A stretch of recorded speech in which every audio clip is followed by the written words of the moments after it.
بھائیوں اور بہنوں، ذرا سوچئے، ہم سب روزانہ سینکڑوں باتیں سنتے ہیں، مگر کچھ باتیں ایسی ہوتی ہیں جو سیدھا دل میں اتر جاتی ہیں اور زندگی کا رخ بدل دیتی ہیں۔ آج ہم نبی کریم صلی اللہ علیہ وسلم کی احادیث مبارکہ سنیں گے جو ایمان بھی مضبوط کرتی ہیں اور عمل کرنا بھی آسان کرتی ہیں۔ تو آئیے سنتے ہیں۔ بسم اللہ الرحمن الرحیم۔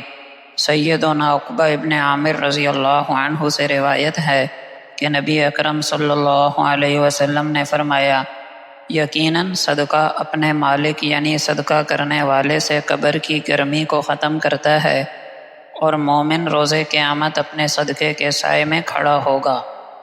دوستو، جس دن سورج سر کے قریب ہوگا اور کوئی سایہ نہ ہوگا، مومن کو اپنے کیے ہوئے صدقے کا سایہ نصیب ہوگا۔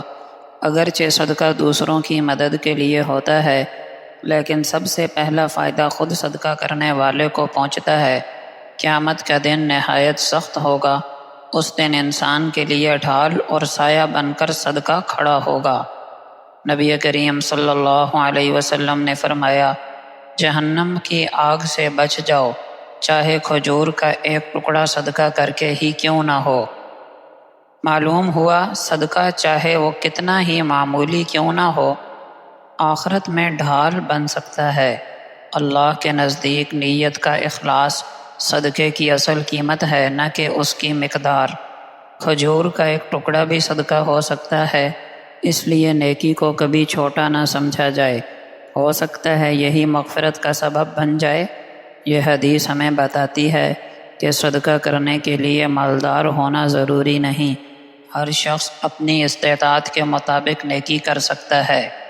سیدنا اکرمہ رضی اللہ عنہ بیان کرتے ہیں کہ نبی کریم صلی اللہ علیہ وسلم نے فرمایا، صدقہ کیا کرو، کیونکہ یہ بھوکے کی بھوک کو مٹاتا ہے اور گناہوں کو اس طرح ختم کر دیتا ہے جیسے پانی آگ کو بجھا دیتا ہے۔